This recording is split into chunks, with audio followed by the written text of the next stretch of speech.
Now let's consider some aspects of how the classical economists thought about India and the British colonization of India.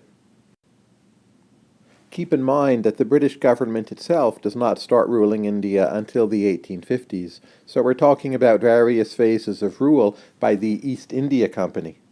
The East India Company was granted a monopoly over the Indian trade in the early 1600s, and in about the middle of the 18th century, the East India Company actually itself starts to exercise rule over parts of India. For much more on these developments, see our video on the East India Company in our class on India, and in general see the videos on the colonial history of India in that same class. One early treatment of India from economists comes from Thomas Munn, who was basically a mercantilist, and Munn is writing in 1621, and he and many of the other mercantilists, they saw the India trade as a way of getting a favorable balance of trade and indeed specie inflow into England. So their basic recipe was to force India to accept the exports of England, most of all cloth, and at the same time keep England somewhat closed to goods coming from India, and the goal here would be to bring in more specie into England and also to boost English exports. Various versions of this idea were in fact applied over the course of several centuries. As mercantilism evolved into classical economics, economic writers began to turn their attention to the question of why the Indian economy wasn't doing better.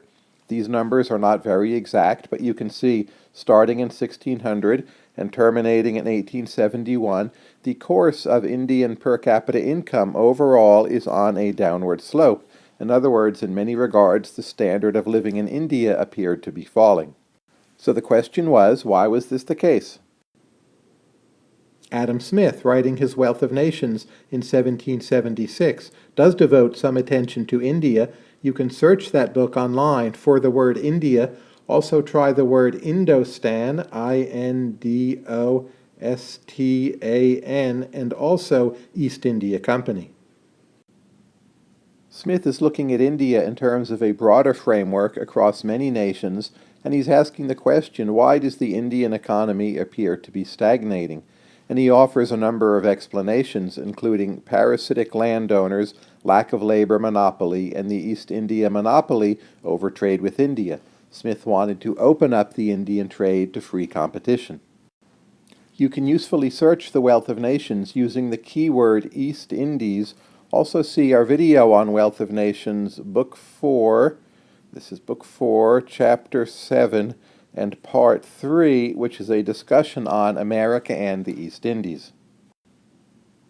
Thomas Malthus also makes a contribution to the question of why India was stagnating. As you might expect, Malthus in part considers the issue of population and whether there are sufficient checks on population in India. But Malthus also makes a more subtle point. He turns to the Ricardian theory of rent and the notion that rent is a surplus which can be too high, and what Malthus does is apply this theory of rent to the Indian economy and argue it's a big reason for India's problems.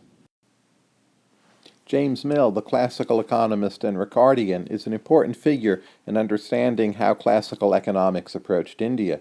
He wrote a 6-volume set, History of British India, the first 3 volumes of which came out in 1818. This was a very comprehensive look at Indian history, although note that Mill did not in fact go to India to do the work for these books. Mill really goes out of his way to blame what he called Hindu culture for India's backwardness, and by modern standards many of these passages in the book would be considered offensive. Overall, what Mill favored was English settlement of India, and the notion that India should have more English bureaucrats and English rulers from England as much as possible. He saw this as the best chance of turning around an entire culture of administration. For James Mill, what India needed basically was more of the British, and he himself later became an administrator working on India. John Ramsey McCulloch, another Ricardian economist, offered quite a trenchant critique of policy toward India. He very much opposed the monopoly of the East India Company, and in general he opposed commercial monopolies, including the salt monopoly in India. For India, he wanted free trade and also capital inflow to help develop the economy. He also favored lower land taxes, and he had a decent understanding of how high land taxes at the time were hurting the Indian economy.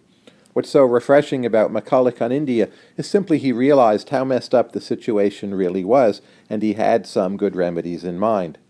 Note, however, that McCulloch's main writings on India, they're frequently in the Edinburgh Review, a well-known periodical of the time, but this means they are hard to access. Richard Jones is also an interesting figure in this history. His main work, an essay on the distribution of wealth, is published in 1831, and in general he was an anti-Ricardian economist, and he opposed the application of Ricardian rent theory to India. In general, he thought the Ricardian models were too deductive. He was more institutional. He had a sense of every economy or every region being a bit different, and when it came to India, he saw there was some need to break the cycle of poverty. He was skeptical of a lot of the remedies proposed by the classical economists, and he also considered himself a critic of laissez-faire. In modern terminology, you could say that Jones had a more left-wing position than did McCulloch, but what's refreshing about Jones is, again, simply the sense that he had a pretty good understanding that the situation in India was badly messed up, and that was partly because of policy. Jones's book, by the way, is available through Google Books. Finally, John Stuart Mill on India I consider to be a real puzzle. Mill was one of the most progressive and often insightful economists on many issues, whether it be representative government or women's rights or many other questions.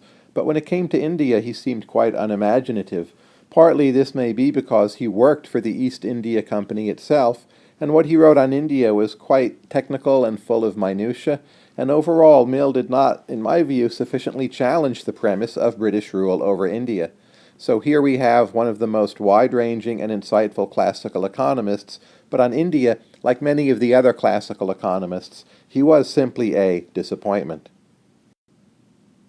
I've already indicated some of the major sources and how you might find them, and some of them are actually quite hard to get a hold of. You need very good libraries. There's an excellent overview of all of this in the form of a book. It's by William Barber, and it's called British Economic Thought and India. That's the best place to actually get started.